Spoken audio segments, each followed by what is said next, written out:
الرجيم بسم الله الرحمن الرحيم وَلَقَدْ جَاءَتْ رُسُلُنَا إِبْرَاهِيمَ بِالْبُشْرَى قَالُوا سَلَامًا قَالَ سَلَامٌ فَمَا لَبِثَ أَنْ جَاءَ بِعِجْلٍ حَنِيذٍ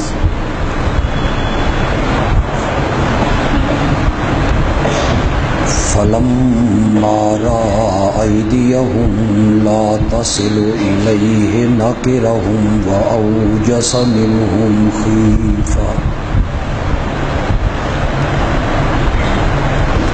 قالوا لا تخف إنا أرسلنا إلى قوم لوط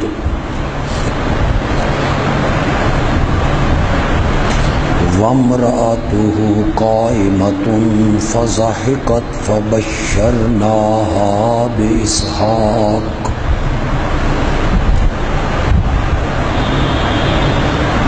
ومن وراء إسحاق يعقوب قالت يا ويلتى أألد وأنا عجوز وهذا بعلي شيخا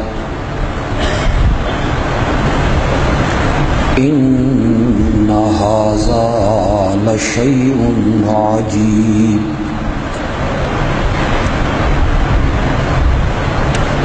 قالوا أتعجبين من أمر الله رحمة الله وبركاته عليكم رحمة الله وبركاته عليكم أهل البيت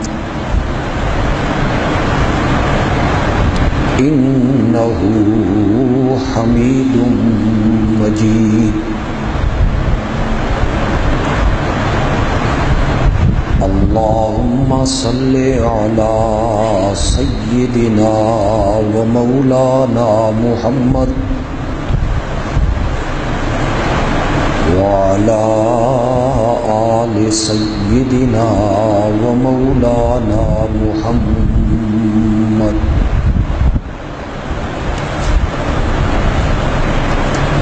وبارك وسلم ثم صل عليه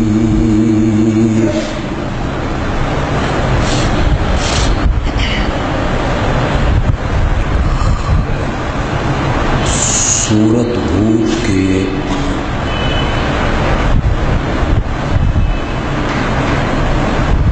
ابتدائی درس میں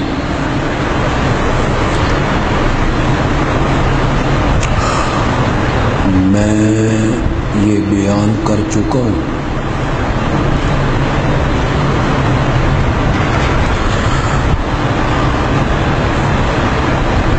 کہ اللہ رب العزت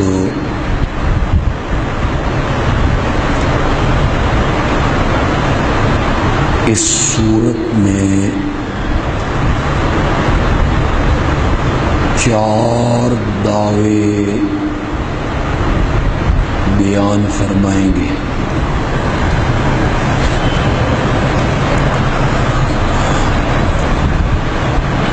پہلا دعویٰ یہ ہے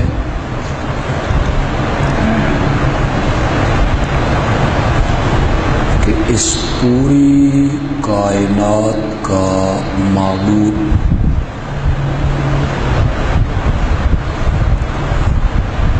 اور ہر قسم کی عبادت کا مستحق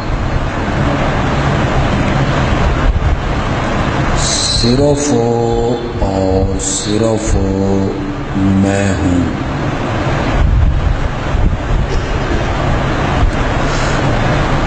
میرے سوا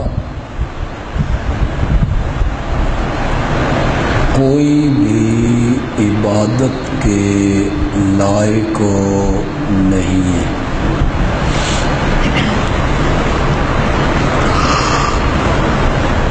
اس دعوے کے لیے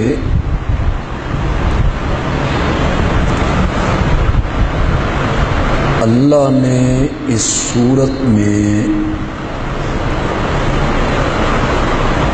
4 نبیوں کے واقعات کو ذکر کیا۔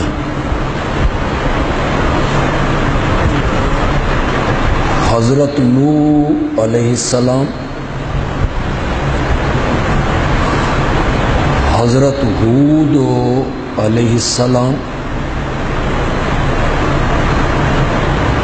حضرت صالح علیہ السلام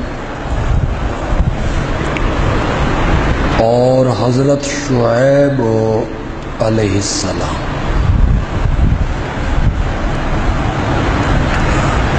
کہ ان 4 نبیوں نے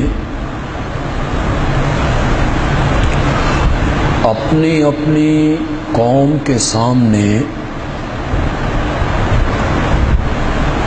پہلا واعظ اور پہلا بیان اور پہلا پیغام اور پہلی تقریر اور تقریر کے پہلے لفظ ان کے یہی تھے، اعبدوا اللہ ما لکم من الہ غیرہ، اللہ کی عبادت کرو، اللہ کے سوا تمہارے لیے کوئی بھی معبود نہیں ہے۔ دوسرا دعویٰ اگر آپ کو یاد ہو، جسے سورت کے تقریباً ابتدائی رکوع میں بیان کیا، یعلم ما یسرون وما یعلنون انہ علیم بذات الصدور۔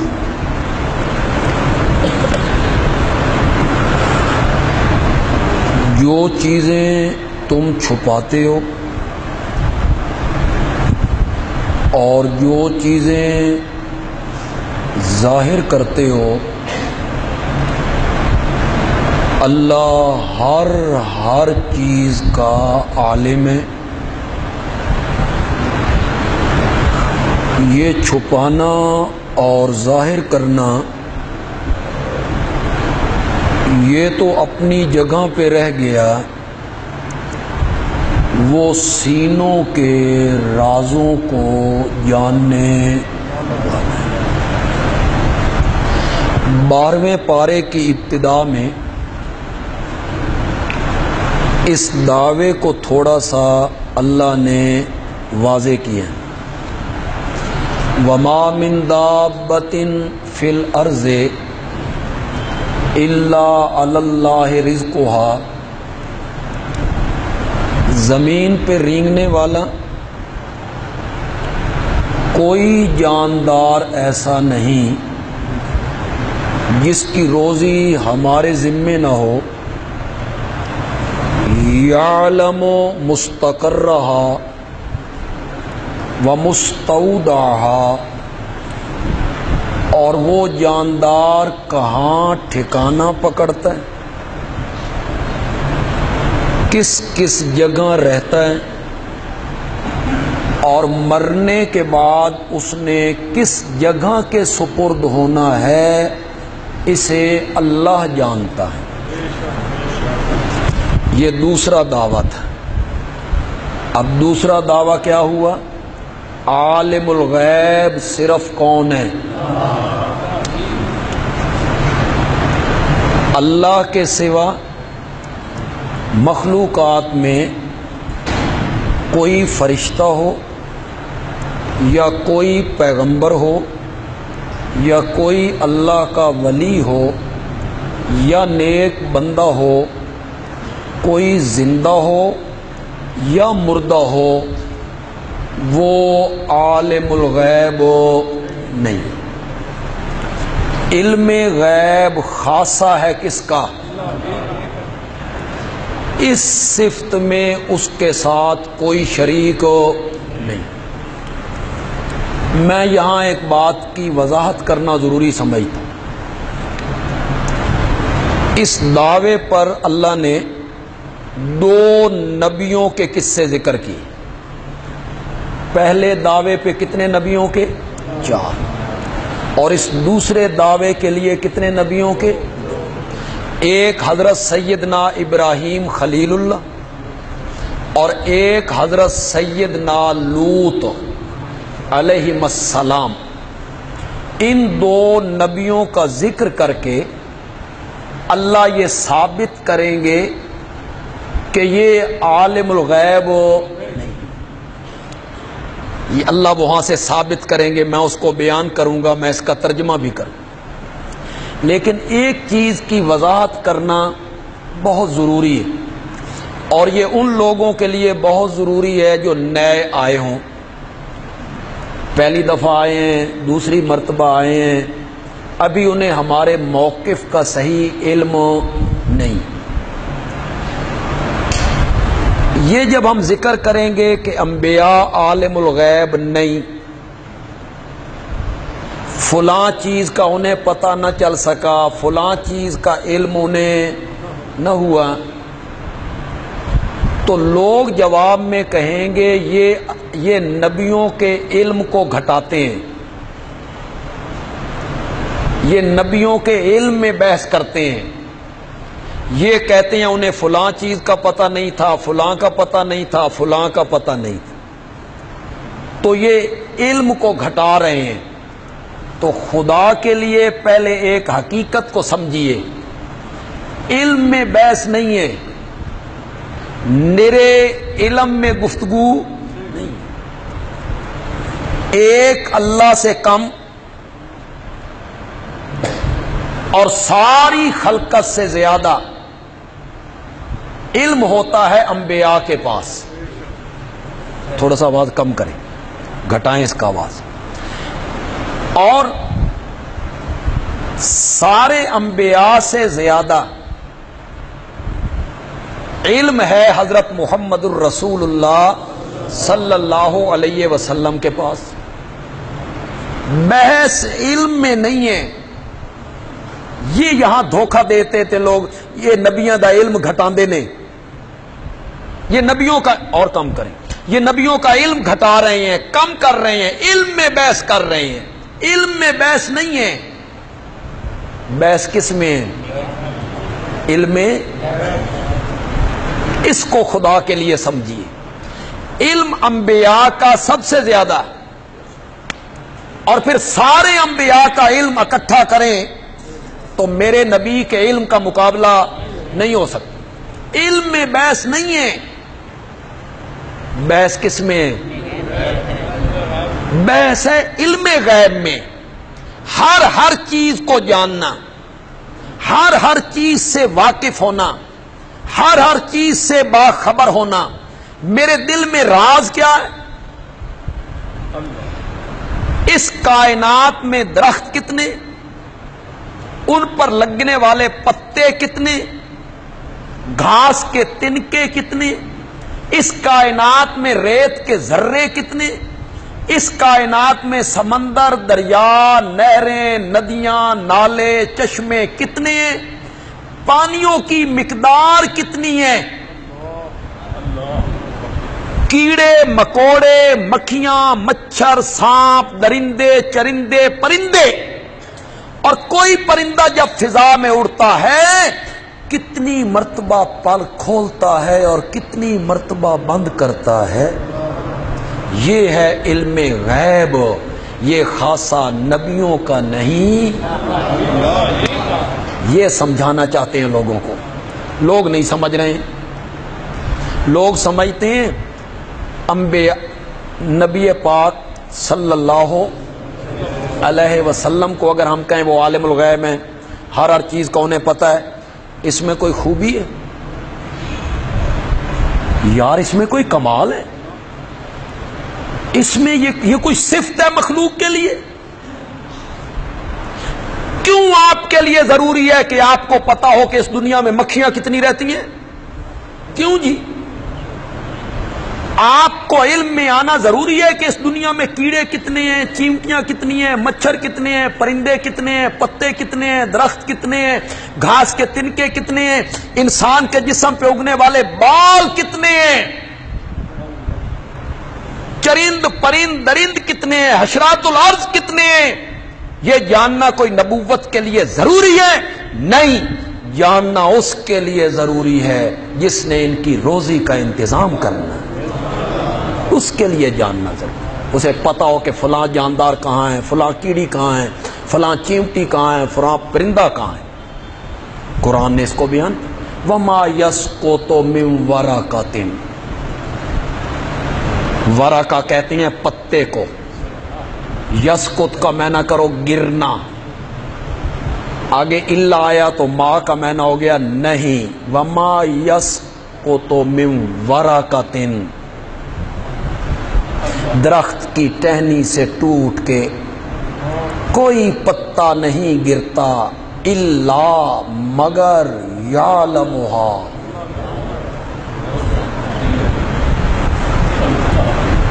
پت جھڑ کا موسم ہو، افریقہ کا جنگل ہو، ایک سیکنڈ میں کتنے پتے گرتے ہوں گے؟ اربوں خربوں، پوری دنیا میں ایک سیکنڈ میں اربوں خربوں پتے گر رہے ہیں۔ جس ٹہنی سے ٹوٹ کے پتا گر رہا ہے اسے بھی جانتا ہے، اس پتے کو بھی جانتا ہے، اور وہ پتا ٹہنی سے ٹوٹ کے زمین تک آتے ہوئے رستے میں کتنی کروٹیں تبدیل کرتا ہے اس کو بھی جانتا ہے۔ یہ ہے علم غیب، یہ ہے علم غیب۔ اللہ اکبر، وما یسقط من ورقۃ الا یعلمھا۔ علم میں بحث نہیں ہے، اللہ نے بڑا علم دیا انبیاء کو، سب سے زیادہ علم دیا اللہ نے حضرت محمد الرسول اللہ صلی اللہ علیہ وسلم کو، اس میں کوئی بحث نہیں ہے۔ نبی پاک کا علم کوئی بندہ گھٹائے مسلمان رہ سکتا ہے؟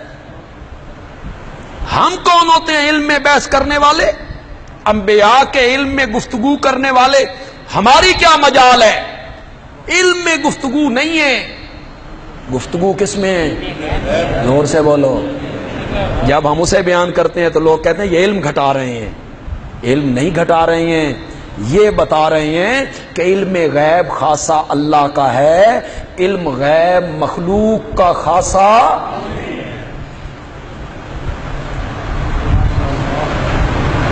اگر نبی پاک عالم الغیب ہیں، وحی کی ضرورت؟ جن آیتوں سے لوگوں نے نبی پاک کے لیے علم غیب ثابت کیا کھینچا تانی کر کے کہ اس آیت سے ثابت ہو رہا ہے، اس آیت سے ثابت ہو رہا ہے، اگر ان آیتوں سے آپ عالم الغیب ثابت ہو گئے، اس کے بعد قرآن کیوں اترتا رہا؟ اس کے بعد کیا ضرورت تھی قرآن کے اترنے کی؟ آپ کو تو سب چیزوں کا علم ہو گیا تھا۔ یہ کھینچا تانیاں ہیں، وضاحت کیا ہے؟ صاف بات کیا ہے؟ بالکل واضح بات کیا ہے جسے قرآن نے جگہ جگہ پہ بیان کیا؟ وہ یہی ہے کہ علم غیب خاصہ اللہ کا ہے، اور قرآن نے کئی جگہ امام الانبیاء سے علم غیب کی نفی کی ہے۔ کل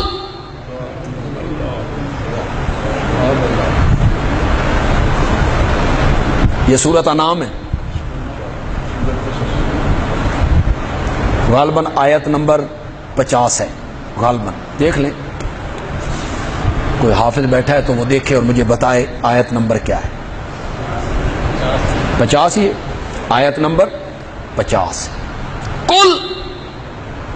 کل والی گل تو یاد،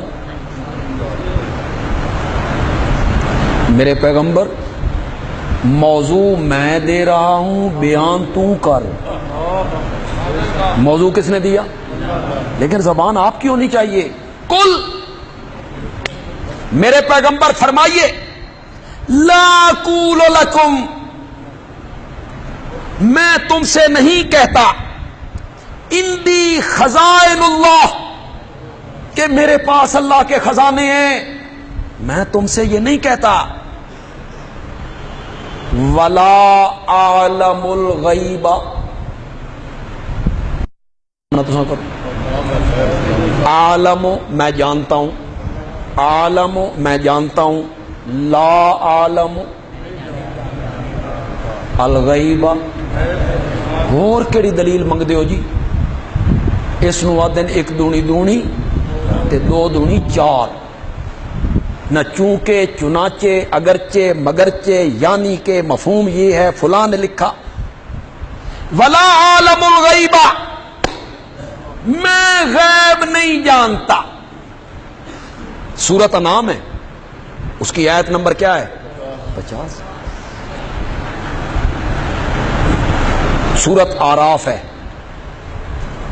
اس کی آیت نمبر دیکھیں، غالباً 188 ہے یا صرف 88 ہے، دیکھیے ذرا.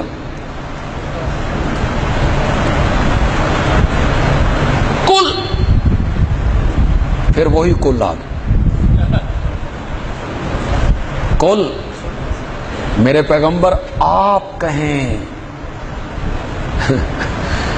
آپ کہیں. پہلے میں نے کیا کہا؟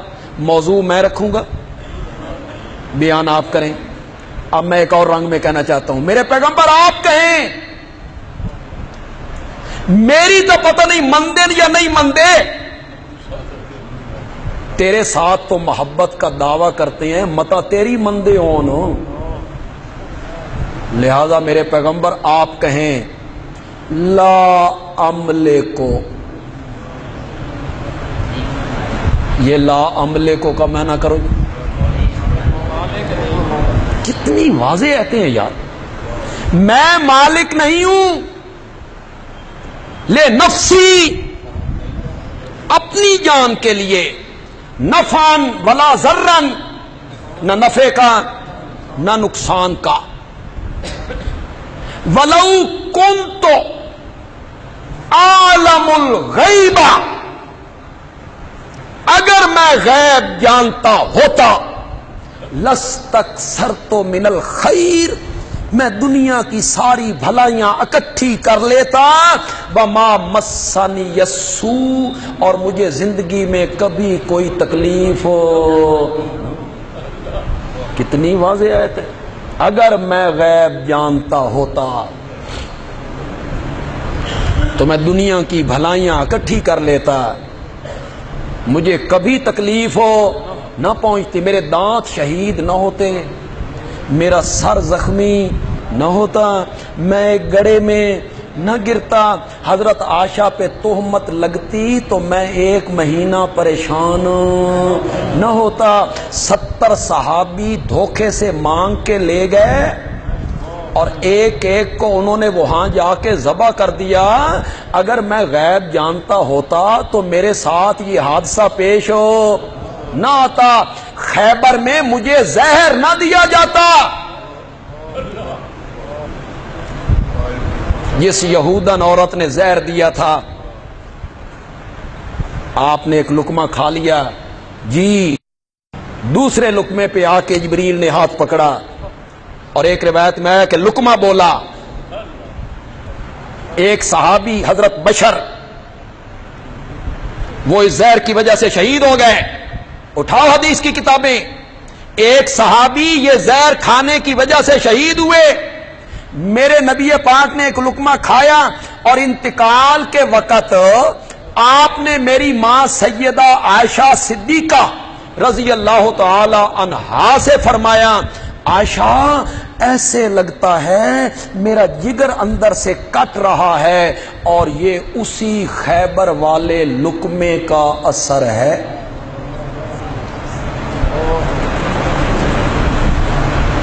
مجھ میں تو مجال نہیں، میری زبان تو اجازت نہیں دیتی.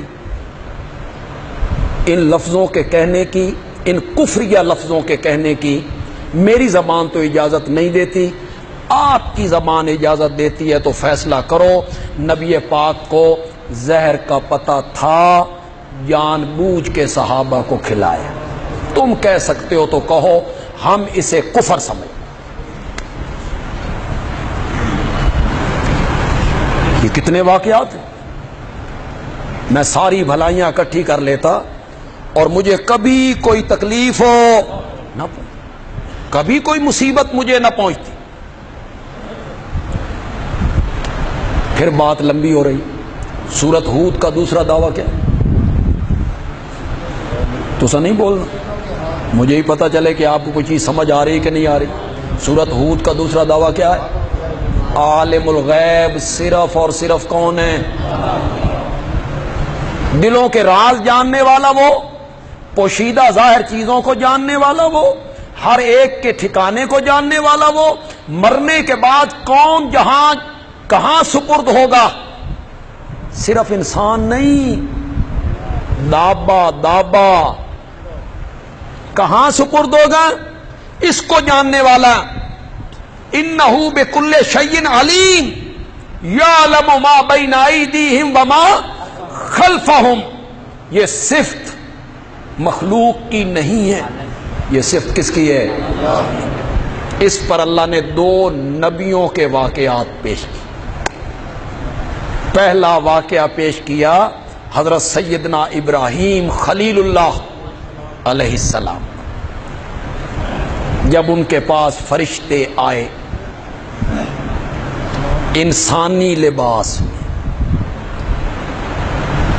بیٹے کی خوشخبری دینے کے، ان میں جبریل ہیں، ان میں میکائیل ہیں، کئی کہتے ہیں وہ 10 فرشتے تھے، کئی کہتے ہیں وہ 3 فرشتے تھے، کئی مفسر کہتے ہیں وہ 12 فرشتے تھے، لیکن رسول کا لفظ بولا، جمع کا لفظ بولا۔ ہمارے بھیجے ہوئے ابراہیم کے پاس آئے خوشخبری بیٹے کی لے کے، قالو تو وہ آ کے کہنے لگے سلامن سلمنا علیک سلاما، ہم آپ کو سلام کرتے ہیں۔ قال سلام یعنی علیکم سلام، تم پر بھی کیا ہو؟ سلام۔ معلوم ہوتا ہے پہلی شریعتوں میں بھی ملاقات کے وقت کیا کرنے کا رواج تھا؟ یہ باقی ساری باتیں یوں ہی ہیں، ہم نے بنائی ہیں، کچھ انگلش کے لفظ ہم نے بنائے، کچھ اردو کے لفظ ہم نے بنائے۔ ہاں جی، اللہ دے سپرد تے اللہ دے حوالے۔ دین کیا کہتا ہے؟ شریعت کیا کہتی ہے؟ رخصت ہوتے وقت، آتے ہوئے، مسلمان کو ملتے ہوئے کیا لفظ کہنے ہیں؟ السلام علیکم۔ جواب دینے والے کو کہا گیا اس سے بہتر جواب دے، السلام علیکم، تو کہ السلام علیکم ورحمت اللہ، وہ کہے السلام علیکم ورحمت اللہ، تم کہو وعلیکم السلام ورحمت اللہ، بس اس کے آگے کوئی لفظ نہیں، وہ لوگوں نے بنائے ہوئے ہیں۔ شریعت نے بس یہی لفظ السلام علیکم ورحمت اللہ وبرکاتہ۔ اسلام نے کتنا خوبصورت جملہ ملاقات کے ٹائم تجویز کی، تم پر سلامتی ہو۔ اللہ کرے مصیبتوں سے، دکھوں سے، تکلیف سے، پریشانیوں سے، دنیا میں مرنے کے بعد گناہوں کی پاداش میں پکڑے جانے سے، دنیا میں بھی آخرت میں بھی تجھے کیا ہو؟ بتایا یہ جا رہا ہے کہ مسلمان جو ہے اس کے ہاتھ سے، اس کی زبان سے اپنے دوسرے مسلمان بھائی کو تکلیف نہیں پہنچنی چاہیے، دکھ نہیں پہنچنا چاہیے، پریشانی نہیں پہنچنی چاہیے۔ وہ تو ملاقات کے ٹائم ہی اپنے بھائی کو دعا دیتا ہے، اللہ تجھے مصیبتوں سے کیا رکھے، اللہ تجھے پریشانیوں سے سلامت۔ اسی کو میرے پیارے پیغمبر نے فرمایا مسلمان وہ ہے جس کی زبان اور جس کے ہاتھ سے دوسرے مسلمان کیا رہیں؟ تیری زبان سے کسی کو تکلیف نہیں پہنچنی چاہیے. وہ کس طرح ہوگی؟ جب تو غیبت کرے گا. تکلیف زبان سے کب ہوگی؟ جب تو کسی پہ بہتان باندھے گا. زبان سے تکلیف کب ہوگی؟ جب چغل خوری کرے گا. زبان سے تکلیف تب ہوگی جب لگائی بجھائی کرے گا. زبان سے تکلیف تب ہوگی جب اسے تو گالی دے گا، بد اخلاقی کے جملے بولے گا. ہاتھ سے تکلیف ہے کسی غریب کا پنجہ مروڑ دینا، کسی غریب کو مارنا، اس پہ تشدد کرنا، ظلم کرنا. یہ مسلمانوں کا شیوا نہیں ہے. مسلمان وہ ہے جس کے ہاتھ سے اور جس کی زبان سے دوسرے مسلمان کیا رہے. اس میں ہمارے پیارے پیغمبر کا جو اسوہ ہے نا، اس پر ہم عمل تو کرنے کی کوشش کریں گے لیکن اسے ہم پہنچ نہیں سکتے. اللہ اکبر اللہ اکبر.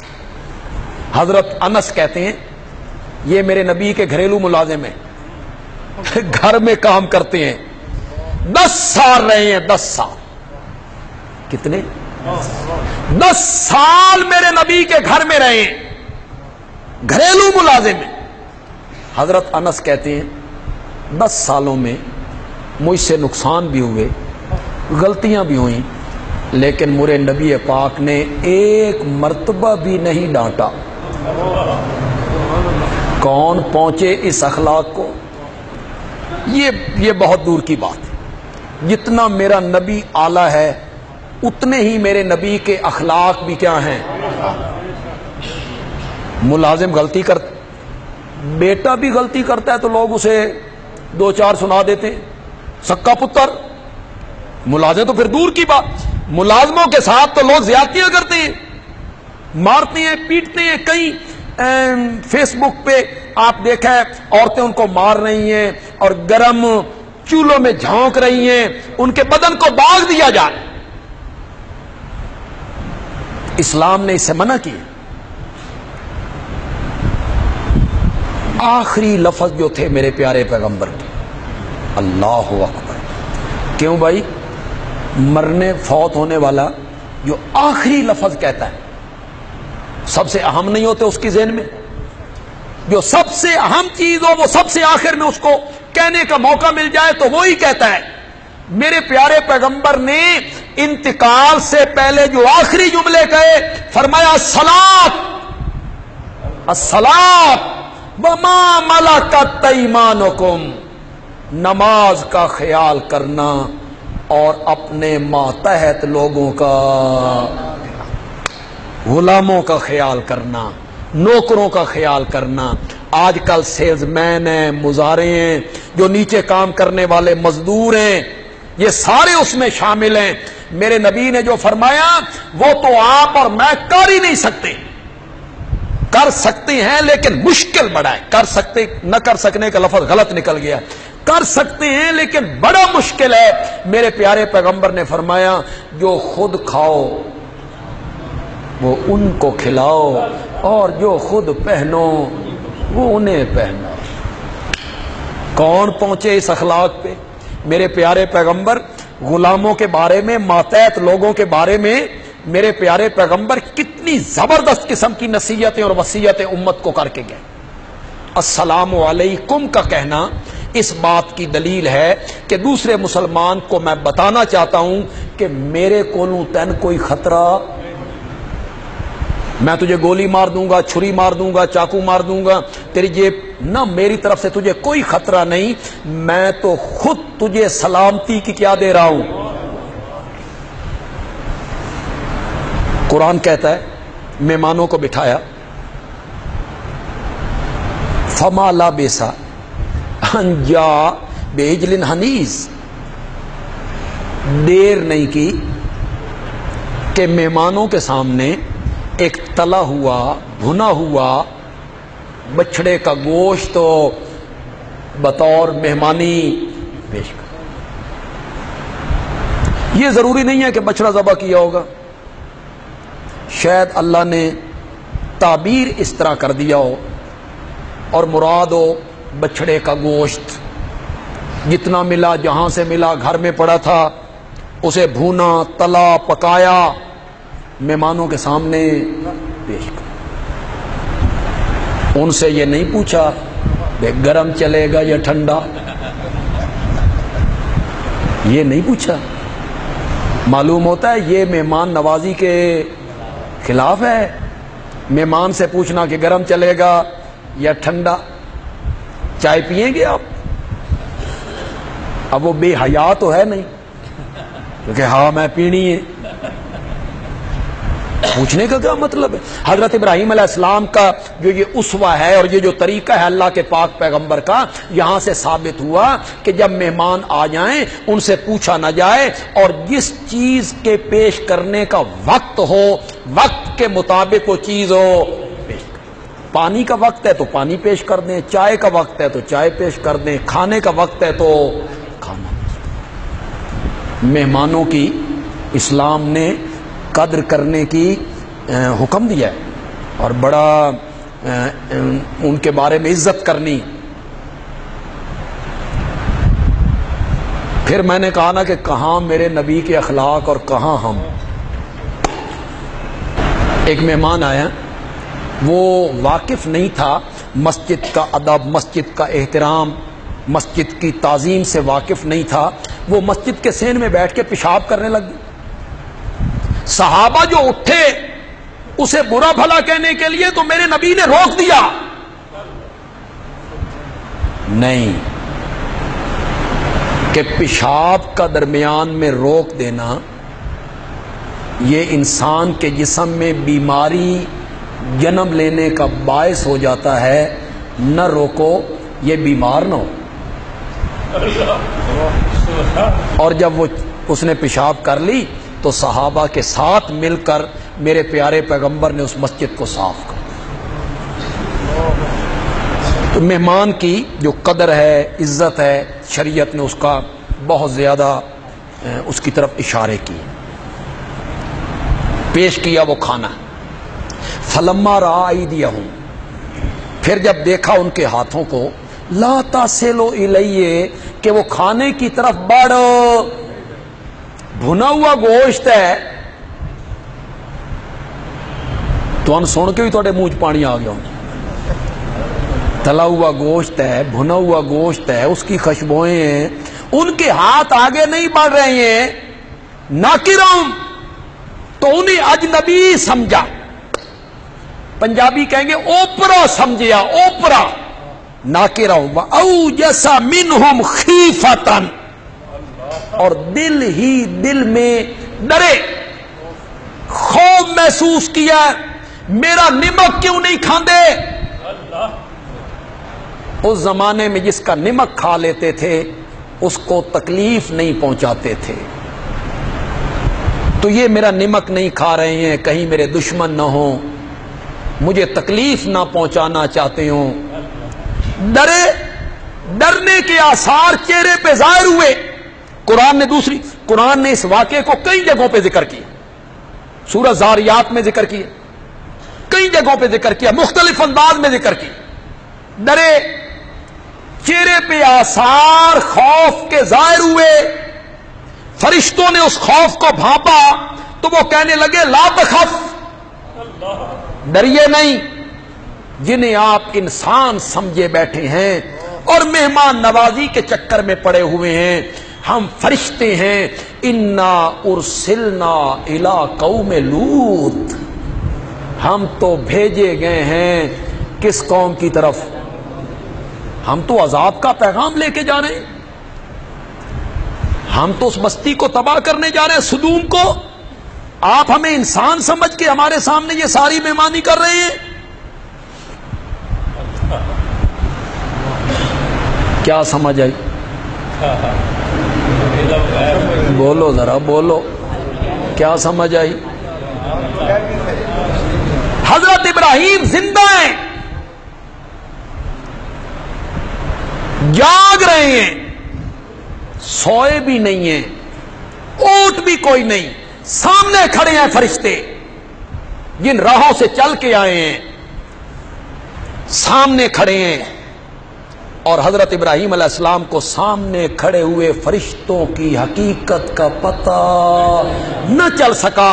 اللہ نے مسئلہ سمجھایا، ہر چیز کو جاننا، دلوں کے رازوں کو جاننا، چھپی اور ظاہر چیزوں کو جاننا تو بڑی دور کی بات ہے، انہیں تو سامنے کھڑے ہوئے فرشتوں کی حقیقت کا بھی علم نہیں تھا۔ لہذا ہمارا دعویٰ تسلیم کرو کہ عالم الغیب ہے تو صرف کون ہے؟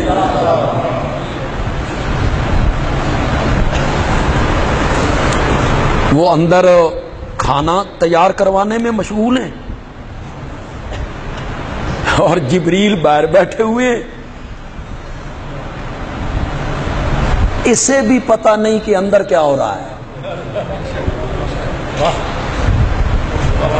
ورنہ یہ کہتا بھی کس چکرج پہ گئے ہو، ساڈے کول باؤ، ساڈی گل سنو، ہم کس لیے آئے ہیں؟ اسے بھی علم نہیں کہ اندر کیا ہو رہا ہے۔ اگر میرا جملہ آپ کو پسند آ جائے اور میں اس کا خلاصہ کے طور پہ میں اس جملے کو بولوں، باہر بیٹھا ہے نوریوں کا سردار، اور اندر ہے اس وقت کے انسانوں کا سردار، بلکہ اس وقت کے جنوں کا، انسانوں کا، فرشتوں کا سردار۔ اندر وہ ہے اور باہر ہے نوریوں کا سردار۔ نوریوں کے سردار کو پتہ نہیں کہ اندر کیا ہو رہا ہے، اور اندر جو بیٹھا ہے سارے اس وقت کے کائنات کا سردار، اسے پتہ نہیں کہ جو میرے مہمان ہیں یہ انسان نہیں ہیں، فرشتے ہیں۔ اللہ نے مسئلہ سمجھایا کہ علم غیب خاصہ نبیوں کا نہیں ہے، علم غیب خاصہ ہے کس کا؟ وامرأتہ۔ چلو ایک اور مسئلہ بھی یہاں سے حل ہوا، اس کی طرف میں اشارہ کرتا ہوں، اللہ کرے آپ کے سمجھ میں آ جائے، اللہ کرے آپ کی سمجھ میں آ جائے۔ میں اشارہ کروں گا اور میرے اشارے کو اگر آپ سمجھ جائیں تو پھر میں بہت خوش ہوں کہ اشارے میں خطیب بات کرتا ہے اور بندے سمجھ جاتے ہیں تو پھر اس کا اور اثر ہوتا ہے۔ اگر نوری آئے بشر کے لباس میں، حقیقت اس کی نور ہو، اصلیت اس کی نور ہو، اور بشریت کا لبادہ اوڑھ لے، بشریت کا لبادہ اوڑھ لے، اگر نوری بشریت کا لبادہ اوڑھ کر دنیا میں آئے پھر بھی کھاتا پیتا نہیں ہے، پھر بھی کھاتا پیتا نہیں ہے۔ آمنہ کا لال کھاتا پیتا تھا، اس لیے باہر سے بھی بشر تھا، اندر سے بھی بشر۔ اگر آپ کی حقیقت نور ہوتی، آپ کی اصلیت نور ہوتی، اور آپ لبادہ بشریت کا اوڑھ کے آتے تو پھر آپ نہ کھاتے نہ پیتے۔ جو نوری ہو وہ بشری لبادہ اوڑھ لے، کھاتا پیتا نہیں۔ اور نوری، یہ طالب علموں کے لیے کہہ رہا ہوں، شاید لوگ بھی سمجھ جائیں، جب نوری بشری لبادہ اوڑھ لے اس کو مثل و کم نہیں کہتے، اس کو کہتے ہیں تمثلا، تمثلا لہا بشرا سویا، تمثلا، اس نے انسان کی صورت اختیار کر لی۔ مریم کھڑی تھی، جبریل آئے، انسانی لباس میں آئے، قرآن بولا تمثل لہا بشرا، تمثل لہا بشرا، جبریل نے بشر کی صورت اختیار کر لی، اور جو اندر باہر سے بشر ہو وہ کہتا ہے انما انا بشر مثلکم، انما انا بشر مثلکم۔ نبی پاک تو کھاتے بھی ہیں، پیتے بھی ہیں، شادیاں بھی ہیں، تجارت بھی ہے، بچے بھی ہیں، بیٹیاں بھی ہیں، بیٹے بھی ہیں، فوتگی بھی ہے، شادی بھی ہے، خوشی بھی ہے۔ سارے بشری لوازمات میرے نبی کے ساتھ ہیں. پھر ایک اشارہ کر رہا ہوں، یہ تقریر پوری میں اس پر ایک تقریر کر سکتا ہوں اس موضوع پر جو میں اشارہ کر رہا ہوں. سارے بشری لوازمات، کھانا پینا، چلنا پھرنا، سونا جاگنا، نہانا، نماز پڑھنا، کپڑے پہننا اتارنا، سواری پہ چڑھنا اترنا، خوشی غمی، شادیاں، بچے، یہ سارے بشری لوازمات اگر میرے نبی کے ساتھ نہ ہوتے امت کے لیے نمونہ کیسے بنتے؟ نمونہ نہیں بننا تھا امت کے لیے. تم بھی تجارت اس طرح کرو جس طرح میں کر رہا ہوں، تم بھی تجارت اس طرح کرو جس طرح میں کر رہا ہوں، تم بھی خوشی اس طرح مناؤ جس طرح میں نے منائی، تم بھی غمی اس طرح گزارو جس طرح میں نے گزاری، تم بھی گھوڑے پہ اس طرح سوار ہو جس طرح میں ہوتا ہوں، اور تم بھی سواری سے اترو جس طرح میں اترتا ہوں، اور تم بھی رات کو بستر پہ آؤ جس طرح میں آتا ہوں، اس طرح سوو جس طرح میں سوتا ہوں، اس طرح جاگو جس طرح میں جاگتا ہوں، گھر سے باہر اس طرح آؤ جس طرح میں آتا ہوں، گھر کے اندر اس طرح جاؤ جس طرح میں جاتا ہوں، شادی اس طرح کرو جس طرح میں نے کی، فتح اس طرح مناؤ جس طرح میں نے منائی. تبھی تو میرا نبی نمونہ بنتا نا کہ بشری لوازمات ہوتے. اور قرآن نے کہا لقد کان لکم فی رسول اللہ اسوۃ، میرے نبی میں تمہارے لیے نمونہ موجود ہے، نمونہ موجود ہے. ان کو دیکھتے چلے جاؤ اور زندگی گزارتے چلے. جو نبی نوری ہوتا، نہ کھاتا نہ پیتا، نہ کھاتا نہ پیتا، اور لوگوں سے کہتا کام نہ تولو، تجارت صحیح کرو، خیانت نہ کرو، تجارت امانت کے ساتھ کیا کرو. تو لوگ کہتے ہو نہ تیرا کوئی کھان والا، نہ تیرا کوئی پین والا، نہ کوئی تیرے چولہے چ اگ، تو سچا بھائی، تو سچا بھائی. لوگ یوں کہتے. جب میرے نبی نے کہا کہ تجارت صحیح کرو تو پھر میرے نبی نے پہلے تجارت کر کے دکھائی. تجارت کر، نبی پاک کہتے بیویاں نال چنگا سلوک کرو. کہا بھی میرے نبی نے فرمایا اپنی بیویوں سے اچھا سلوک کیا کرو. میں اپنی بیویوں سے اچھا سلوک کرتا ہوں. اتنے اوکا ہی تساں چپ کر گیا ہو. بیویاں نال چنگا سلوک ہوئے تے نوکری کریے، انہاں تھلے لگ جائیے. یہ تھلے لگنا ہوتا. اس کے ساتھ اچھا سلوک کریں، محبت و پیار کا سلوک کریں، اس کی ضروریات پوری کریں. ایک صحابی آیا، اس نے کہا یا رسول اللہ میں تھوڑی دعوت کرنی ہے. نبی پاک نے فرمایا آشا کی بھی؟ اس نے کہا جی نہیں. غریب ہوگا نا، غریب ہوگا، گنجائش نہیں. اس نے کہا جی نہیں. آپ نے فرمایا میں نہیں آنا. کچھ دنوں کے بعد پھر آیا، اس نے کہا جی میں دعوت کرنا چاہنا تھوڑی. آپ نے فرمایا آشا کی بھی؟ اس نے کہا جی نہیں. کچھ دنوں کے بعد اس کے حالات ٹھیک ہو گئے. اس نے کہا جی آپ کی دعوت کرنا چاہتا ہوں. فرمایا آشا کی بھی؟ اس نے کہا جی آشا کی بھی. فرمایا میں آؤں گا. اس کا مکان ذرا مدینے سے سائڈ پہ تھا. جب حضرت عائشہ کو لے کے آپ نکلے تو آپ نے فرمایا عائشہ دوڑ نہ لائیے، دوڑ نہ لائیے. تو دوڑ لگائی. نبی پاک آگے نکل گئے، حضرت عائشہ پیچھے رہ گئی. نبی پاک نے فرمایا دیکھ میں جیت گئی. کچھ مدت کے بعد جب آپ پہ ذوف آیا اور وجود آپ کا ذرا بھاری ہو گیا اور بڑھاپا طاری ہونے لگا، ایک اس موقع پہ آپ نے حضرت عائشہ سے کہا دوڑ نہ لائیے. انہوں نے کہا جی لگاتے. دوڑ لگائی تو حضرت عائشہ آگے نکل گئی. تو نبی پاک نے فرمایا وہ بدلہ لا چھڑی آئی. تو یہ اپنی بیوی سے سلوک ہو رہا ہے. تو بیوی کیوں جی؟ حدیث میں آتا ہے کہ جب آپ رات کو تہجد کے لیے اٹھتے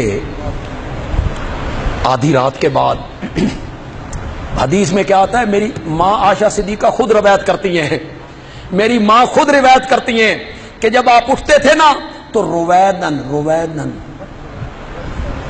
آہستہ آہستہ عائشہ دی آنکھ نہ کھل جائے. یہ ہے نا سلوک, یہ ہے نا سلوک. فرماتی ہے میں جاگ رہی ہوتی تھی, میں یہ سب کچھ دیکھ رہی ہوتی تھی, آہستہ سے اٹھتے, حرکت نہ ہوئے, دروازہ کھول کے باہر جانے لگتے نا تو دروازہ آہستہ کھولتے, عائشہ دی آنکھ نہ کھل.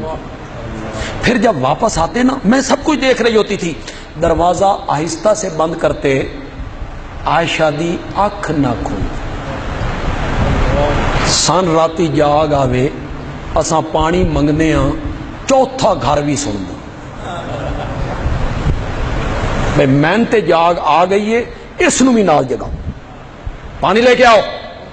یہ ہم نے کبھی نہیں سوچا کہ میری آنکھ کھل گئی ہے یا بچہ پانی مانگ رہا ہے, میری آنکھ کھل گئی ہے, میں اس کو نہ جگاؤں, یہ سارے دن کے کام کاج کی تھکی ہوئی ہے, اس کو میں نہ جگاؤں, میں خود پانی لے کے آؤں, عزت میں کوئی فرق پڑ جائے گا.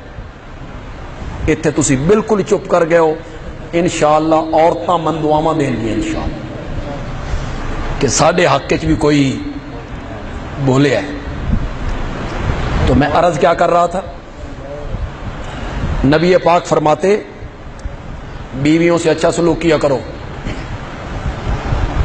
تو لوگ کہتے تیری ہے کوئی نہیں نا, تیری ہوندی تے تن پتہ لگدا بھی کتنے آنے دا روپیہ ہونا, تجھے تب پتہ چلتا, تجھے وہ بتاتی. کوئی زمانہ تھا یہ گیس وغیرہ سلنڈر وغیرہ یہ نہیں ہوتے تھے, تو لکڑیاں جلتی تھیں گھروں میں, تو بڑی مشکل سے عورتیں آگ جلاتی, کبھی لکڑیاں گیلی ہوتی تو وہ ایک پھونکڑی سی ہوتی تھی عورتوں کے, وہ رکھ کے نا پھونک مارتی تھی اس میں, تو وہ چولہے جل اٹھتے. ہمارے ایک ملک صاحب تھے, ملک افضل صاحب, اللہ ان کی مغفرت فرمائے, بڑے نیک آدمی تھے, بڑے اچھے آدمی تھے. تو ان کا ذرا ماحول ذہن مزاحیہ تھا, مزاق کر. تو وہ تبلیغی جماعت کے ساتھ ان کا تعلق تھا, تو مسجد ہماری میں وہ تقریر کر رہے تھے. تو تقریر کرتے کرتے وہ کہتے ہیں جنت میں یہ ہوگا, یہ ہوگا, یہ ہوگا, حوراں بھی ہون گیاں تے پھونکڑیاں بھی کو نہیں ہونیاں جیڑیاں اتھے لگدیاں نا. تو لوگ کہتے ہیں تیری ہے کو نہیں نا, تبھی کہتا ہے کہ ان کے ساتھ اچھا سلوک کرو. میرے نبی نے جب کہا اپنی بیویوں سے اچھا سلوک کیا کرو, تو میرے نبی نے 11 بیویوں سے سلوک کر کے دکھایا تھا, پہلے کر کے دکھائے. تو میرا نبی نمونہ تب بن سکتا تھا امت کے لیے کہ میرا نبی کیا ہوتا, بشر. وامرأتہ قائمۃ, حضرت ابراہیم کی بیوی کھڑی تھی,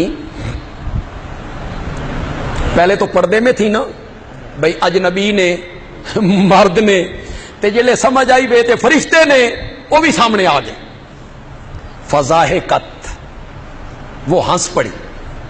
فبشرناہا باسحاق, تو ہم نے فرشتوں کے ذریعے اس کو خوشخبری دی بیٹے اسحاق کی. اللہ تجھے بیٹا دے گا جس کا نام اسحاق ہوگا. وَمِن وَرَاءِ اسحاق یعقوب, اور اسحاق کے بعد پوتا ہوگا یعقوب. ایک ڈبل خوشخبری ہو گئی. ڈبل خوشخبری ان ہوئی بے پتر زندگیاں والا ہوئے گا, پتر زندگی والا ہوئے گا, کہ وہ پوترا بھی ہوئے گا, اس کا بھی آگے بیٹا ہوگا. یہاں لوگوں کو بڑے مغالطے لگے کہ وہ ہنس پڑی. ہنسی کیوں؟ کئی لوگ کہتے ہیں ہنسی حضرت ابراہیم کے ڈرنے پر کہ یوں ہی ڈر گئے. کئی لوگ کہتے ہیں کہ وہ ہنس پڑی جب انہیں پتا چلا کہ یہ انسان نہیں ہے بلکہ فرشتہ. نہ, بڑا آسان سی بات ہے. آپ سورۃ زاریات پڑھیں, وہاں اس واقعہ کو ترتیب کے ساتھ ذکر کیا گیا ہے. جب فرشتوں نے بیٹے کی خوشخبری دی, اس کے بعد سارا یہ تقدیم تاخیر ہو گئی ہے، تقدیم تاخیر ہو گئی ہے. وہ ذرا جگہ دیکھ لیتے ہیں، ذرا آپ کی تسلی ہو جائے گی. 26ویں پارے کا آخری صفحہ نکالیے جی، یہ میں نے نکال لیا.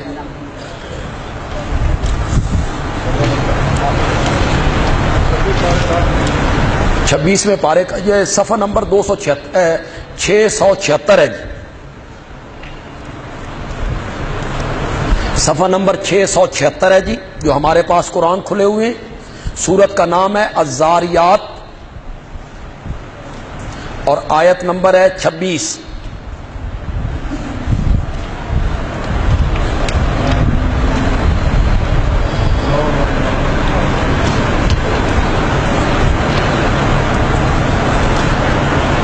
حل اتی کا حدیث ضیف ابراہیم، کیا آپ کو پہنچی ہے ابراہیم کے مہمانوں کی خبر جو بڑے معزز مہمان تھے. اذ دخلوا علیہ، جب وہ مہمان ابراہیم پر داخل ہوئے. فقالوا سلاما، قال سلام. قوم منکرون، تم تو اوپرے لوگ ہو. فراغ الی آلی، تو وہ اپنے گھر کی طرف گئے. فجاء بعجل سمین، ایک موٹا تازہ بچڑا بھون کے لے آئے. فقربہ الیہم، وہ ان کے قریب کیا. فرمایا الا تاکلون، کھاتے کیوں نہیں ہو؟ انہوں نے ہاتھ نہیں نہ بڑھایا، کھاتے کیوں نہیں ہو؟ فاوجس منہم خیفہ، اپنے دل میں ان مہمانوں کی وجہ سے ڈرے. قالوا لا تخف، وہ کہنے لگے ڈریے نہیں. وبشروہ بغلام علیم، اور انہوں نے خوشخبری دی ابراہیم کو ایک دانا بیٹے کی خوشخبری دی. ہم تجھے بیٹے کی خوشخبری دینے آئے ہیں. فاقبلت امراتہ، تو ابراہیم کی بیوی سامنے آ گئی. فی سرۃ، چلاتی ہوئی. فسکت وجہا، اس نے اپنے چہرے پہ ہاتھ مارا، اس نے اپنے چہرے پہ ہاتھ مارا. وقالت، اور کہنے لگی عجوز، میں بڑھیا. عقیم، بانج. 100 سال عمر ہے، 90 99 100 مختلف روایتیں ہیں حضرت سارہ کی. میں بڑھیا بانج. کالو، فرشتے کہنے لگے سن اے پتہ نہیں بے پتر کنی ہونا بڑھیا اور بانج سے. کذالک کالا ربو کے، کذالک کالا ربو کے، تیرے رب نے انہیں ہی آکھیا، تیرے رب نے انہیں ہی آکھیا. یہاں اب ترتیب صحیح ہو گئی. پہلے بیٹے کی خوشخبری ہے، پھر حضرت سارہ کا تعجب کرنا ہے. لیکن یہاں میں ایک بات کہنا چاہتا ہوں. دیکھیں، لوگ جو دلیلیں پکڑتے ہیں وہ بڑی عجیب دلیلیں پکڑتے ہیں. یہ فسکت وجہ اپنا منہ پیٹ کر کہنے لگیں، یوں چہرے پہ ہاتھ مارا. جو لوگ ماتم کے قائل ہیں وہ اسے اپنے ماتم پر دلیل بناتے، کہ انہوں نے اپنا چہرہ پیٹا، چہرہ پیٹا سارہ نے، تو ماتم سنت ہوئی سارہ کی. میں کہ واہ، گل ہی ماتم والی آئی. وہ بیٹے کی خوشخبری دے رہے. یہ ماتم کا مقام ہے، یہ ماتم کا مقام ہے. وہ تو بیٹے کی خوشخبری دے رہے ہیں تو اس موقع پہ ماتم کرتی ہیں. یہ جو چہرے پہ ہاتھ مارنا تھا نا، یہ وہی ہے. یا ویلتا، حضرت صاحب میں نہ کرتے ہائے لوگ. تعجب کا اظہار ہے، تعجب کا اظہار ہے. عورتوں کی عادت ہوتی ہے تعجب والی بات سنتی ہیں تو وہ کہتی ہیں ہائے. یہ تعجب کا اظہار تھا. اس نے یہ سنا کہ میں بیٹا جنوں گی، اس نے کہا میں بیٹا جنوں گی. یہ ہے فسکت وجہ.